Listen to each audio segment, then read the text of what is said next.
Their own 23-yard line.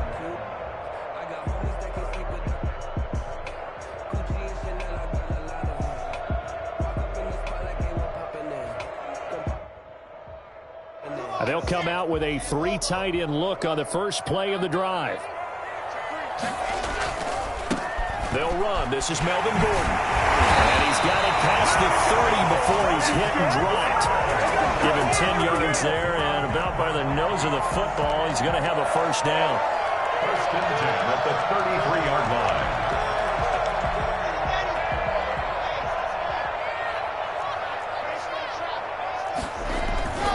They go back to Gordon here on first down. And he'll work this one up to about the 38.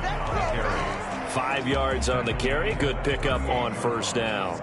I think that's the type of run we'll continue to see throughout this game. The snow coming down, I don't expect a lot of big plays to be broken. On second down, they'll run with Gordon. And muscle his way up to the 43 for a pickup of right around 5. A quick burst there, and he nicely bit off a pretty decent game. 3rd and inches, and they've got some extra beef up front. 3 tight ends.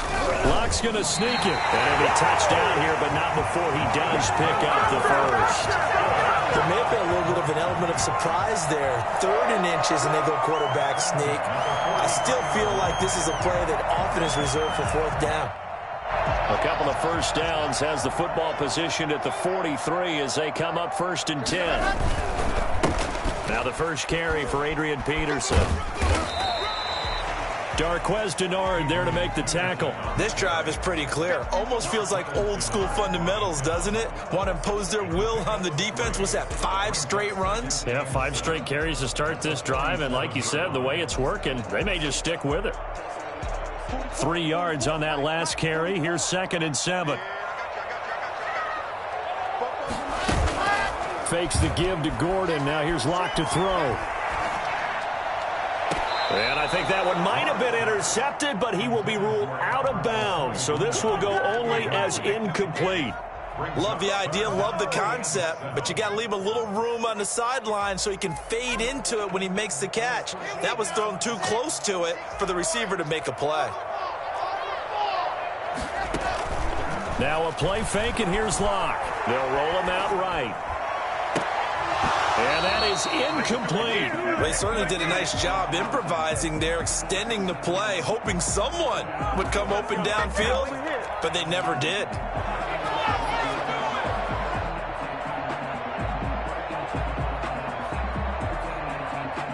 On 4th down, here's Sam Martin on to kick it away. He'll send this one into the mile-high air, and it's a good one. Oh, boy, he fielded it right on the goal line. So a change of possession here on the punt. And the Jets offense will be backed up to start this drive as they've got it 1st and 10.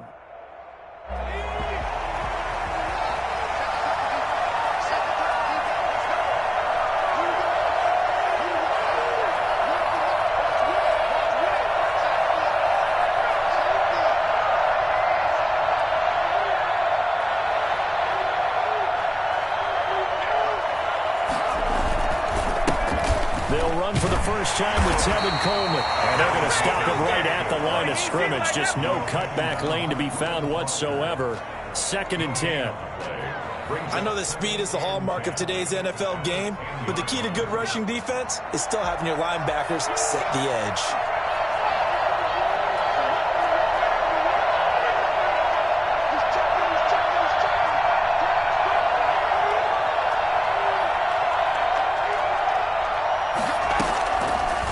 To throw now on 2nd and 10.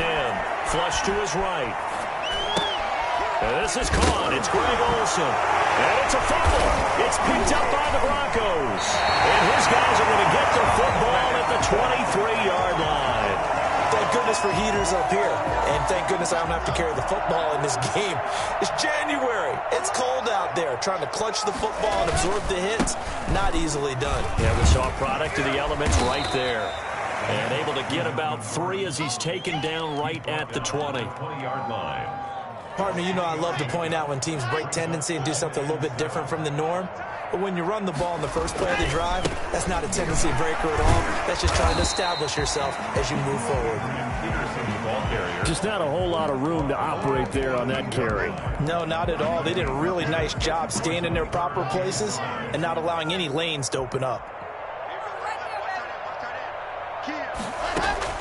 From the gun on third down, Locke. The Jets defense making things difficult there. Fourth down. They certainly had good starting field position on that drive, but couldn't do anything with it after 3 plays. Have to admit that that's a disappointing end to excellent field position. When that drive started, they had 6 points that they were thinking about.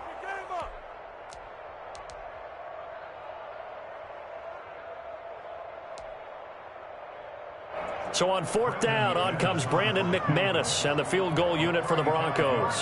From the right hash, it's a 35-yard attempt. And McManus able to put it through. And the Broncos, the first to grace the scoreboard. It's 3-zip. So they recovered the fumble, but ultimately could not take advantage of the short field. Definitely a lost opportunity right there. I mean, they were in prime position to put 6 on the board. Ended up settling for 3. And the mile-high air in full effect as that's out of the back of the end zone for a touchback.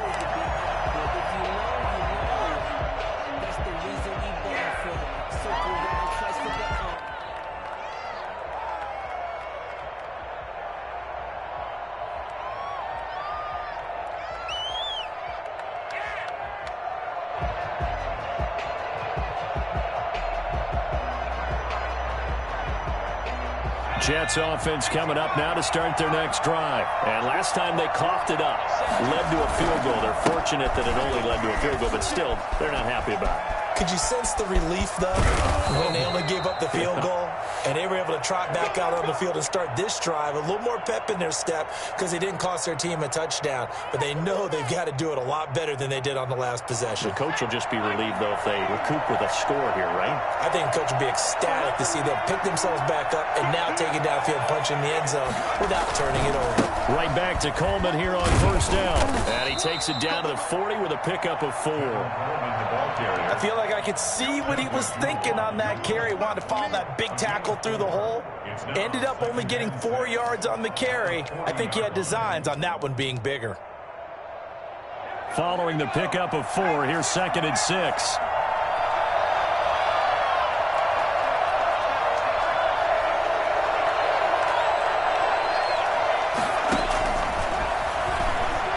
Dancing to his left.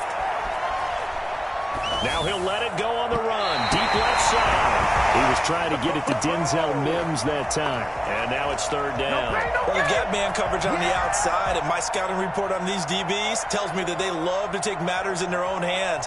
They want man coverage, not zone. And there was good coverage there that forced the incompletion. In need of a conversion on 3rd down. They had the big play to start the drive. Not much sense.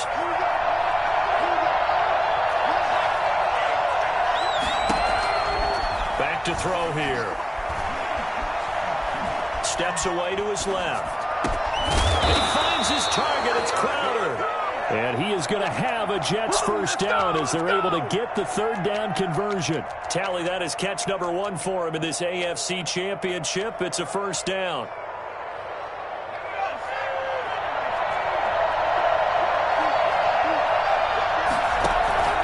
They'll run with Coleman on first down. And he's going to be brought down on what will be the final play.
Play of this first quarter. With the score, Broncos 3, Jets nothing.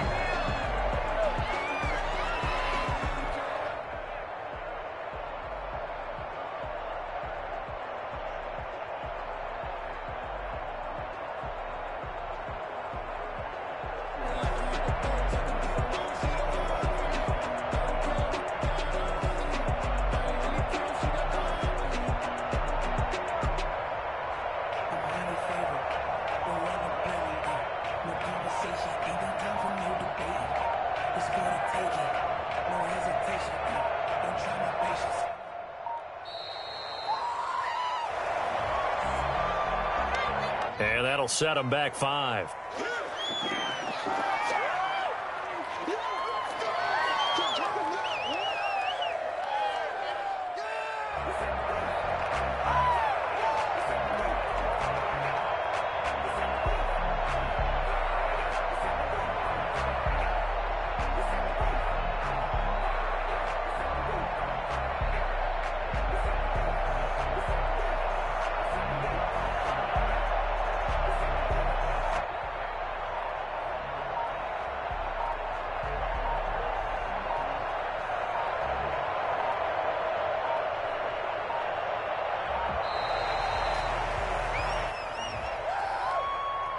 So this will be accepted as it moves the offense backwards.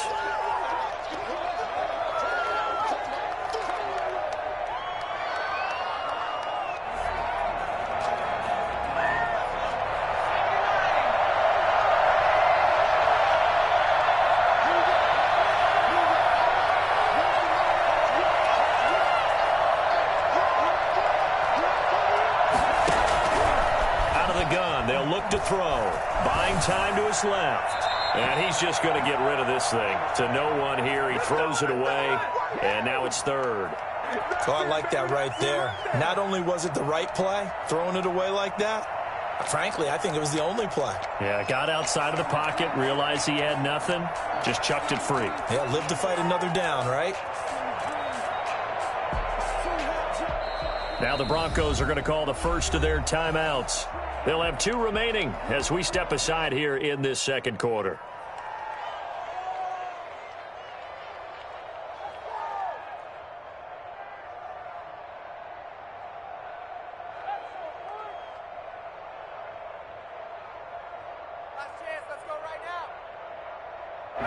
An incomplete pass on that last play, and that means they'll need to come up with something here on 3rd down.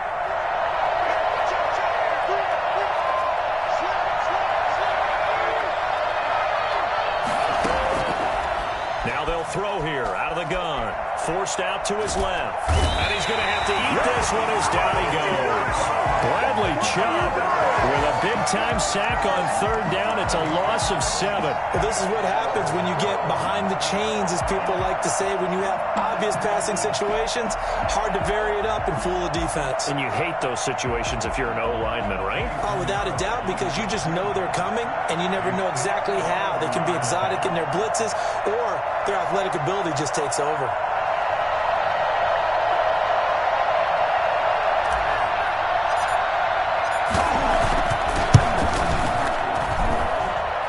This is up and good from Pinheiro.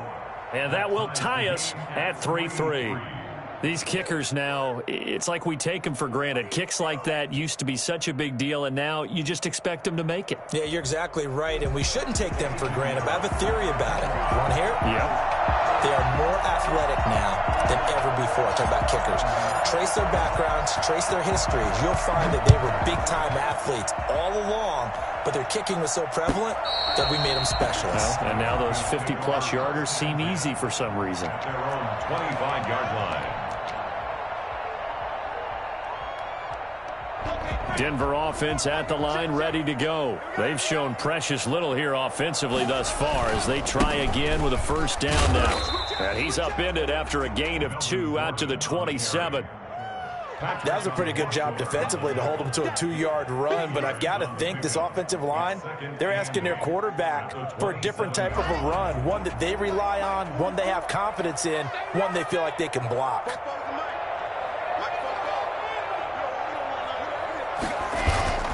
They fake the handoff. Now Locke.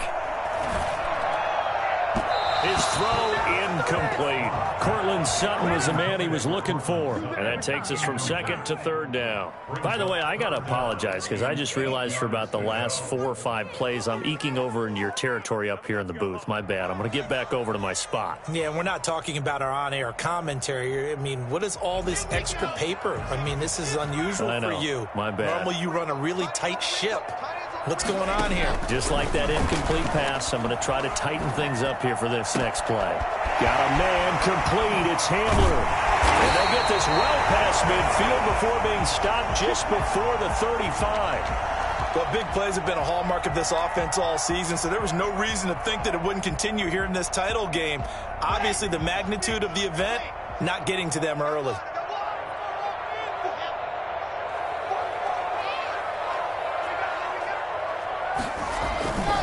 First down, here's the run with Peterson. And this time they were ready for him as they'll stop him right at the line of scrimmage. Officially, it's a 1-yard loss. That's going to bring up 2nd and 11. 2nd and 11 at the Jets' 36-yard line.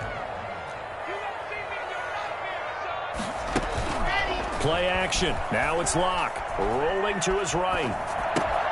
Open man, that's Noah Fant, the tight end.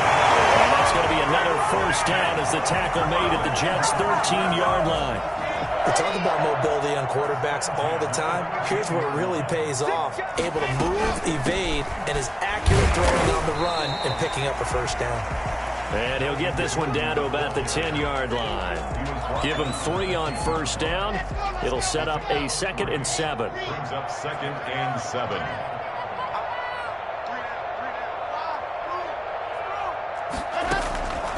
Locke working out of the gun. And he is into the end zone for a Denver touchdown.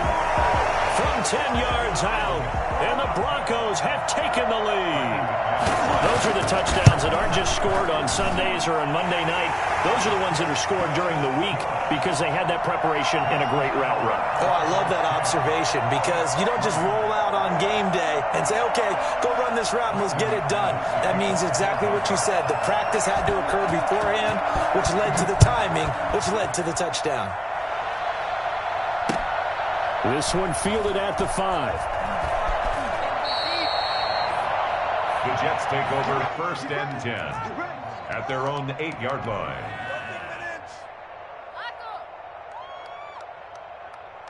Jets offense coming up now to start their next drive. Just a lone field goal for them so far, trailing 10-3 as they come up 1st and 10.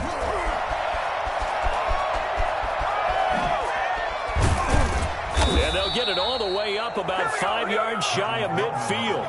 A gain of right around 35 yards on a play that started back inside their 10. Even from up here in the booth, the play-by-play guy could tell that there was some pretty good blocking on the right side of the line. Well, you have good eyes, and it's almost like a ballet when it's executed that well. Everyone in the right spot, everyone in sync, everyone hitting the perfect notes. A little more percussion and a lot more bass, I would think, than you get your normal ballet. But at the same time, that was well executed. AFC title game, 2nd quarter action, 2 minutes to play. And a reminder, folks, as we've done all year, we'll send you to Orlando for our EA Sports halftime report coming up shortly. The coach with us, as always, as he will start to look ahead to Super Bowl 53. Here's a play fake as they set up to throw. Escaping the pressure right.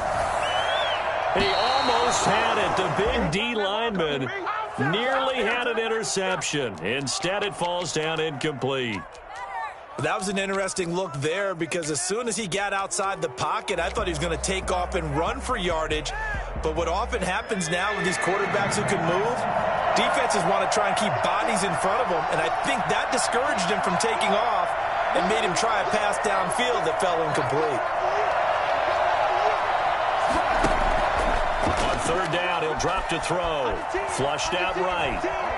On the run, he'll let it go deep, right sideline. The passing game not in sync here early, and now it's 4th down. That one brought back a few nightmares because when a quarterback gets outside of the pocket, Your job as a defensive back, make sure you stay as deep as the deepest receiver and not let anyone leak behind you for a big play. A nice job there having discipline and not letting them connect on that pass. And this is going to hit the goal line and continue on into the end zone for a touchback.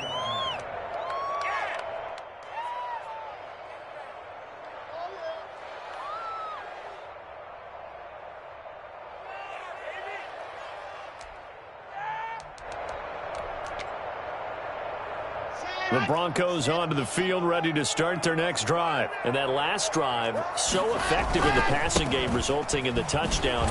Maybe not many people were focused on the trenches. There was good protection there. Excellent protection. So now, defensively, you've almost got to get down to those starters blocks like you're a sprinter. Get lower than those guys on offense and find a way to roar through them or around them to get into the face of the passer. Easier said than done, though. Way easier said than done. But they've got to try something because right now they're just cutting them to shreds. They'll break the huddle and come out with 4 receivers, 3 of them to the right side, 2nd and 7. Here's Locke to throw. He's got his big tight end, Fant. And they'll get it all the way up about 5 yards shy of midfield. 22 yards there, a first down. Locke going to hand it off here to Gordon. And he'll take it across midfield down into Jet territory. It's a 7-yard carry to set them up with a 2nd and 3. They look to throw. It's Locke being chased out left. And he's going to keep it here.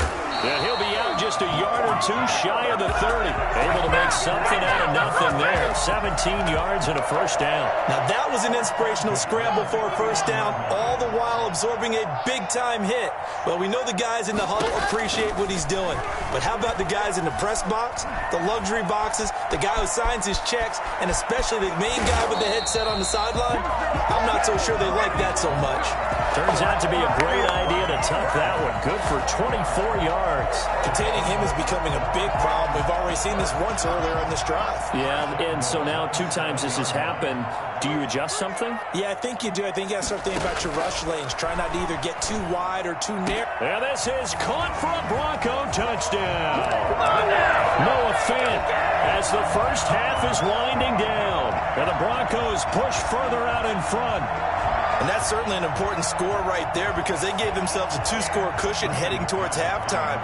Now you got to force the other team out of their comfort zone, and it changes the way you approach the second half as well. How you want to do things on offense, and your defense feels much better too, having that lead. You always worry about the plant foot in the snow, but no problems there. And the lead is now 17-3. Brandon McManus to kick off for Denver. So not much time to speak of remaining in this first half as the kick's away from the 6. And he's up across the 25 and down at the 28. At their own 28-yard line.